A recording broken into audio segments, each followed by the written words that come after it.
आमच्या हिंगोलीच्या उमेदवार नीताताई बांगर आहेत. यांचंही नाव बांगर आहे, पण नीता नाही, ते सीता आहेत. खऱ्या अर्थाने पाहिलं तर सीता म्हणून काम करतात. वागायची जी काही पद्धती आहे त्याच्यामध्ये आणि इतर बांगरांमध्ये खूप फरक आहे. मी बाकीचे बांगर म्हणत नाहीत, मी समजता मी काय म्हणतोय ते.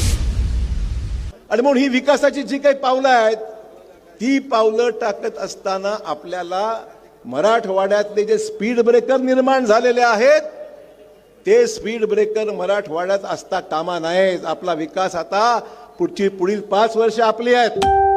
या 5 वर्षामध्ये जो कोणी मराठवाड्याच्या विकासासंदर्भात दुजाभाव करत असेल, वेगळेपण करत असेल आणि विकासाऐवजी भलतंच काही करत असेल तर मला वाटतं ती वेळ येणार नाही. राज्याचे प्रमुख कोण आहेत? हिंगोली जिल्ह्यामध्ये सुद्धा जर अवास्तव काही गोष्टी घडत असतील आणि सामान्य माणसाला त्रास होणार असेल तर देवाभाऊ त्याला कायदेशीर मार्गाने रस्ता दाखवल्याशिवाय राहणार नाही. हे मला मुद्दाम या ठिकाणी सांगायचं आहे. अरे काम करायची काहीतरी पद्धत पाहिजे, सकारात्मक पद्धत पाहिजे. आमच्या हिंगोलीच्या उमेदवार नीताताई बांगर आहेत. यांचंही नाव बांगर आहे, पण नीता नाही, ते सीता आहेत. खऱ्या अर्थाने पाहिलं तर सीता म्हणून काम करतात. या भागामध्ये संवेदनशीलता, नम्रपणा, वागायची जी काही पद्धती आहे त्याच्यामध्ये आणि इतर बांगरांमध्ये खूप फरक आहे. मी बाकीचे बांगर म्हणत नाहीत, मी समजता मी काय म्हणतोय ते.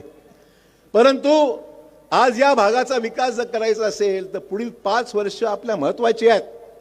रेल्वेची कामं आहेत, रस्त्याचे आज गडकरी साहेबांच्या मदतीमुळे आणि देवेंद्र भाऊंच्या मदतीमुळे आपले हायवे, नॅशनल हायवे किती सुंदर झाले, स्टेटचे हायवे सुंदर झाले, कामं चांगली चाललेली आहेत. अतिशय कठीण परिस्थितीमध्ये सुद्धा परवा अतिवृष्टी झाली असताना महाराष्ट्रामध्ये कोणालाही चणचण भासू दिली नाही. 32,000 कोटी रुपयाचं पॅकेज या महाराष्ट्राला दिलं आणि शेतकऱ्याला सुद्धा उघड्यावर ठेवायचं काम नाही.